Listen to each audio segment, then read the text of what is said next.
Hello everyone. आज की class होने वाली है पास्ट परफेक्ट कंटीन्यूअस टेंस। हमें पढ़ना है पास्ट परफेक्ट कंटीन्यूअस टेंस, उसके बाद एक और टेंस बचा है फ्यूचर परफेक्ट कंटीन्यूअस टेंस। इसके बाद सारे टेंस की एक्सरसाइज कंप्लीट हो जाएगी। तो चलिए पहले हम इसका पास्ट परफेक्ट कंटीन्यूअस टेंस का पहचान देख लेते हैं कि कैसे हम सेंटेंस को पहचानेंगे कि ये sentence past perfect continuous tense का है। तो कोई भी जब हिंदी वर्ड का सेंटेंस हमें मिलता है, हिंदी वाक्य मिलता है, तो हम पहले उसके लास्ट में जाते हैं और देखते हैं कि लास्ट में कौन सा शब्द है। लास्ट में हमने देखा था है अगर, तो वो पास्ट टेंस है। था है तो हम पास्ट टेंस में पहुंच गए। अब हम उसके आगे आएंगे और देखेंगे कि पास्ट टेंस तो मिल गया, लेकिन पास्ट टेंस का कौन सा टेंस है, क्योंकि पास्ट टेंस में भी चार टेंस होते हैं। तो अब पास्ट टेंस हमने था की वजह से पहचाना, अगर है रहता तो प्रेजेंट, अगर गा रहता तो फ्यूचर। लेकिन यहाँ पे था है या आ है या ई है तो क्या होगा, पास्ट टेंस। उसके बाद हम और आगे बढ़ते हैं। हमने देखा यहाँ पर रहा है, रहा मतलब कंटिन्यूअस, कंटिन्यूटी, लगातार कोई चीज़ हो रहा है तो वो कंटिन्यूअस हो गया। पास्ट कंटिन्यूअस हमें मिला पास्ट कंटिन्यूअस। अब और आगे हम बढ़ते हैं और आगे हम बढ़ करके देखते हैं तो यहाँ पर क्या है, समय दिया गया है। समय दिया गया है, इसका मतलब कि पास्ट कंटिन्यूअस और समय अगर दिया जाएगा तो परफेक्ट, मतलब पास्ट परफेक्ट कंटिन्यूअस टेंस। ये हमें सेंटेंस मिल गया, पास्ट परफेक्ट कंटिन्यूअस टेंस का सेंटेंस है। अब हम पहचान लेंगे कि अगर हिंदी वाक्य के अंत में था, ई, ए आदि शब्द आए और रहा, रही हो और समय दिया हो तो हम पास्ट परफेक्ट कंटिन्यूअस टेंस का सेंटेंस पहचान लेंगे कि ये पास्ट परफेक्ट कंटिन्यूअस टेंस का सेंटेंस है।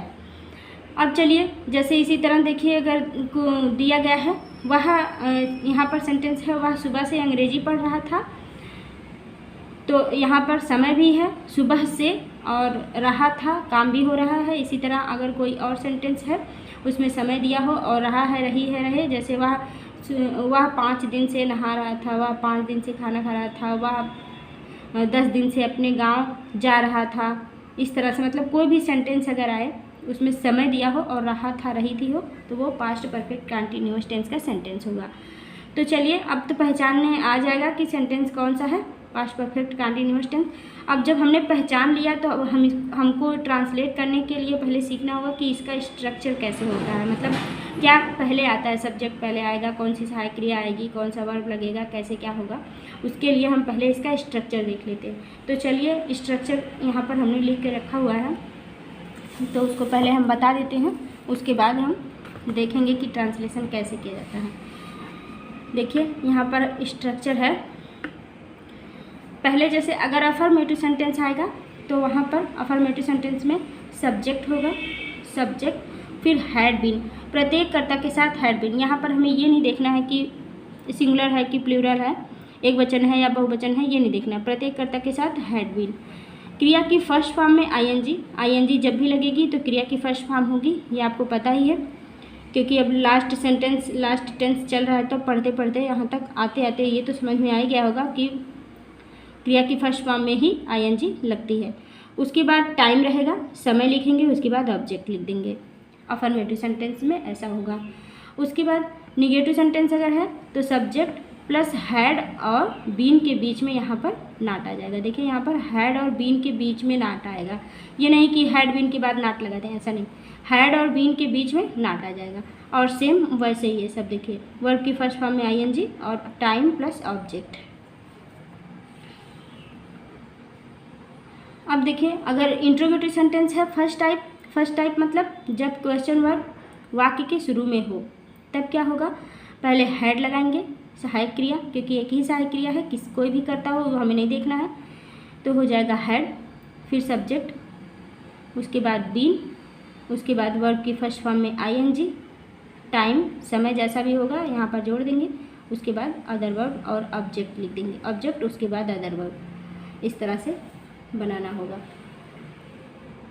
अब देखिए सेकेंड टाइप इंट्रोगेटिव में पहले हम क्वेश्चन वर्ब लिखेंगे, जो भी क्वेश्चन वर्ब होगा, क्या, क्यों, कैसे, कहाँ, जो भी हो, पहले उसकी इंग्लिश लिखेंगे, फिर हैड सहायक क्रिया लगाएंगे, फिर सब्जेक्ट लिख देंगे, उसके बाद अगर नाट है तो यहाँ पर सब्जेक्ट के बाद जस्ट नॉट लगाएंगे, अगर नहीं है तो नहीं लगाएंगे। स्टार का मतलब है नॉट, अगर नहीं है तो नहीं लगाएंगे, ऑप्शनल है ये।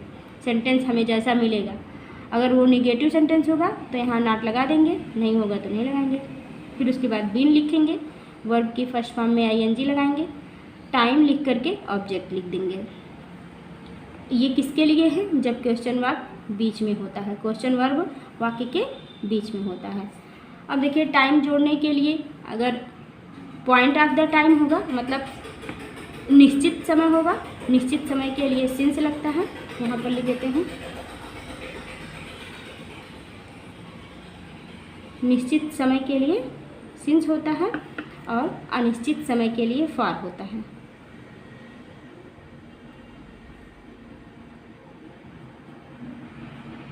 अनिश्चित समय के लिए फॉर होता है। तो अनिश्चित समय होगा तो फॉर लगाएंगे। अनिश्चित मतलब कि कोई निश्चित नहीं हो, 2 साल से, 4 साल से, इतने दोपहर से, शाम से, इस तरह से। लेकिन अगर एग्जैक्ट टाइम दिया है, मतलब 2 बजे से 5 बजे से, इस तरह से दिया गया है, या इतनी तारीख से, तो वो निश्चित समय होता है। अब चलिए इसका हम ट्रांसलेट करते हैं, सेंटेंस लेकर के ट्रांसलेट करके देखते हैं किस तरह से ट्रांसलेशन इसका किया जाता है। तो ये रहा फर्स्ट सेंटेंस। हमने एक ही सेंटेंस लिया है, एक ही सेंटेंस लेकर के उसी सेंटेंस को निगेटिव, इंट्रोगेटिव सब में चेंज करते हुए हम चले गए हैं। आप भी अगर इसी तरह से आप अगर प्रैक्टिस करना चाहते हैं तो कोई भी सेंटेंस एक उठाइए और उसी सेंटेंस का, ज़रूरी नहीं अलग अलग सेंटेंस सोचिए, एक ही सेंटेंस लीजिए और उसी का negative, interrogative, interrogative negative, interrogative negative second time सब बना डालिए, एक ही सेंटेंस से सब आ जाएगा एक ही बार में। अब देखिए चलिए करते हैं। जैसे वह सुबह से अंग्रेजी पढ़ रहा था, वह सुबह से अंग्रेजी पढ़ रहा था। तो अब यहाँ पे सब्जेक्ट हमारा है ही, उसके बाद सहायक क्रिया क्या होती है? Had been. हैड बीन सहायक क्रिया है, प्रत्येक कर्ता के साथ एक ही सहायक क्रिया होती है। उसके बाद देखिए ही के बाद हम हैड बीन सहायक क्रिया लगाएंगे। वर्ब की फर्स्ट फॉर्म लर्न है, पढ़ रहा है, यहाँ पे पढ़ना है और हमने यहाँ लिख दिया है रीडिंग, तो यहाँ पर हम लिख देते हैं सीखना, सीख रहा है, तब हो जाएगा लर्न। ये हो जाएगा सीख रहा है, हो जाएगा लर्निंग इंग्लिश सिंस मॉर्निंग। अगर यहाँ पढ़ना रहता तो रीडिंग इंग्लिश हो जाता। ये हो जाएगा ही had been learning English since morning. अब देखिए वह सुबह से अंग्रेजी नहीं पढ़ रहा है, तो हो जाएगा ही had not been learning English since morning. हर जगह हमने पढ़ने को लर्निंग लिखा है, सीखना या पढ़ना एक ही बात होता है, लेकिन यहाँ पे हमने एग्जैक्ट हमें ये करना चाहिए था कि यहाँ पर रीडिंग लिखना चाहिए था। तो चलिए आप समझ जाएंगे, हम एक सेंटेंस में बता दिए हैं कि लर्निंग है, लर्निंग मतलब सीखना या पढ़ना, और पढ़ने की इंग्लिश होती है रीडिंग, तो यहाँ पर हमें रीडिंग लिखना चाहिए था। चलिए कोई बात नहीं, सेंटेंस सीखना है। He had not been reading English, यहाँ पर रीडिंग भी पढ़ सकते हैं क्योंकि यहाँ पे पढ़ना है, रीडिंग इंग्लिश सिंस मॉर्निंग। तो यहाँ पे देखिए हैड और बीन के बीच में नॉट लगा हुआ है। अब देखिए क्या वह सुबह से अंग्रेजी पढ़ रहा था। अब इंट्रोगेटिव सेंटेंस है तो यहाँ पर पहले आ जाएगा हैड। क्या कि इंग्लिश नहीं लिखा जाता है, हैड लिख दिया जाता है, मतलब कि हैड मतलब कि सहायक क्रिया। हैड हर सेंटेंस में नहीं होगा, मतलब कि सहायक क्रिया लिख दिया जाता है। उसके बाद सब्जेक्ट, फिर बीन, फिर रीडिंग या लर्निंग इंग्लिश सिंस मॉर्निंग। उसके बाद देखिए यहाँ पर इंट्रोगेटिव मार्क लगाना ज़रूरी होता है क्योंकि इंट्रोगेटिव सेंटेंस है। अब इसका निगेटिव बनाएंगे तो हो जाएगा क्या वह सुबह से अंग्रेजी नहीं पढ़ रहा है। Had he not been learning English since morning, had he not been learning English since morning. यहाँ पर देखिए हैड ही और ही के बाद नॉट आया है, फिर बीन आया है, सब्जेक्ट के बाद नॉट आया है। अब देखिए वह सुबह से अंग्रेजी क्यों पढ़ रहा है। अगर सेकेंड टाइप का सेंटेंस आ गया, सुबह से अंग्रेजी क्यों पढ़ रहा है, तो क्यों देखिए बीच में है, जब क्यों बीच में होता है तो उसकी पहले इंग्लिश लिख दी जाती है। पहले उसकी इंग्लिश लिखेंगे, फिर उसके बाद सहायक क्रिया, फिर कर्ता, फिर बीन, फिर लर्निंग इंग्लिश सिंस मॉर्निंग। अब इसका भी निगेटिव बनाना होगा तो क्या होगा, वह सुबह से अंग्रेजी क्यों नहीं पढ़ रहा है, तो हो जाएगा why had he not been learning English since morning. Had he के बाद नॉट लग जाएगा यहाँ पर, why had he not been learning English since morning. तो इस तरह से हम पास्ट परफेक्ट कंटिन्यूअस टेंस के सेंटेंसेस एक ही सेंटेंस से, मतलब जैसे हमने एक ही सेंटेंस लिया, वह सुबह से अंग्रेजी सीख रहा है या पढ़ रहा है, उसी का वह सुबह से अंग्रेजी नहीं पढ़ रहा है, क्या वह सुबह से अंग्रेजी पढ़ रहा है, क्या वह सुबह से अंग्रेजी नहीं पढ़ रहा है, वह सुबह से अंग्रेजी क्यों पढ़ रहा है, वह सुबह से अंग्रेजी क्यों नहीं पढ़ रहा है। तो मतलब सारे सेंटेंस एक ही सेंटेंस से आप बना सकते हैं।